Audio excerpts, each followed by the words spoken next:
खात्मा कर दिया। तो 1206 में कौन मारा गया? गौरी। लेकिन उससे पहले देखो टेरिटरी का बहुत नुकसान कर गया ये, हमारे राजाओं को मार गया, हमारा धन लूट। धन तो हमें कभी दिक्कत नहीं, धन लूट लेता दिक्कत नहीं, यूनिवर्सिटी चला गया, बड़े राजा जो बन सकते थे उनको खत्म कर गया। जैसे पृथ्वीराज इंडिया का राजा बनने की लायकियत का लड़का था, यंग था, बहुत ज्यादा जवान बिल्कुल, उसको मार गया। तो उसके बाद फिर बच्चा ही क्या, जयचंद तो काफी एज थे लेकिन फिर भी एक्सपीरियंस मैटर करता है, उनको भी खत्म कर गया। यानी इंडिया का नुकसान इस फॉर्म में है कि इस पूरी बेल्ट में अब कोई ताकतवर राजा नहीं है जो कि इनसे लड़ सके। इन्होंने धीरे धीरे करके पूरे एरिया पे कब्जा जमा लिया और अपने गुलामों को वहां का मालिक बना के छोड़ दिया। 1206 में जब ये मर गए, गौरी जब खत्म हो गया गौरी का चैप्टर, तो उसके बाद बख्तियार खिलजी तो मरी गया, मैंने बताया, इसको इसी के एक सरदार ने मार दिया। यलदौज जो अपने गुरु के पीछे पीछे जाता था वो गौरी का राजा बन गया, क्योंकि गौर इलाके का, क्योंकि वहीं का था वो, तो भाई राजा मर गया तो मैं यहाँ की प्रॉपर्टी का। जो ये कुबाचा था ये सिंध मुल्तान के आसपास रह गया और लाहौर से लेके दिल्ली तक का इलाका पूरा ऐबक ने संभाल लिया। इनमें से राजा अभी कोई नहीं है, ये गुलाम है। किसके गुलाम है? गौरी के। तो आज हमने गौरी की लाइफ को देखा कि गौरी कैसे कैसे उभरा, कैसे छोटे से इलाके को स्वतंत्र गौरी के भाई ने कराया। फिर भाई का नाम उतना इंपॉर्टेंट नहीं है जितना गौरी का। गौरी ने राजा बनने के महज दूसरे साल में 1173 में बना, 75 में इंडिया पे अटैक किया और स्टार्टिंग के अटैक में एक दो में जीता, लेकिन 78 की लड़ाई में, अनहिलवाड़ की लड़ाई में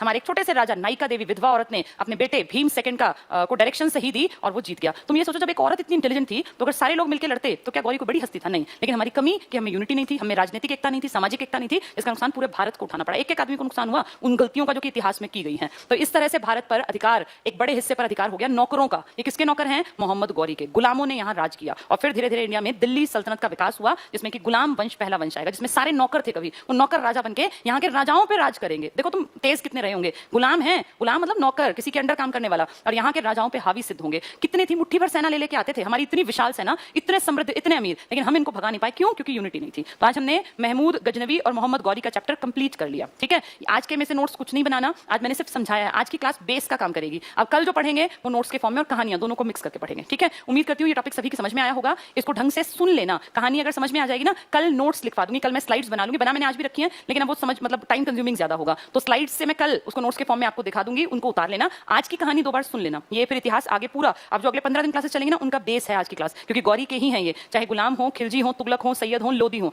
ये सब कहीं ना कहीं, कभी ना कभी गौरी और गजनी के इलाके को ही बिलोंग करते थे, अफगानिस्तान को। ठीक है, आज के लिए इतना ही। ढंग से पढ़ते रहो, अपनी लाइफ में हमेशा पॉजिटिविटी से भरे रहो। Thank you. बाकी कल मिलेंगे। आज की क्लास में से किसी को नोट्स नहीं बनाने, कल वाली क्लास में से नोट्स बनेंगे। Thank you.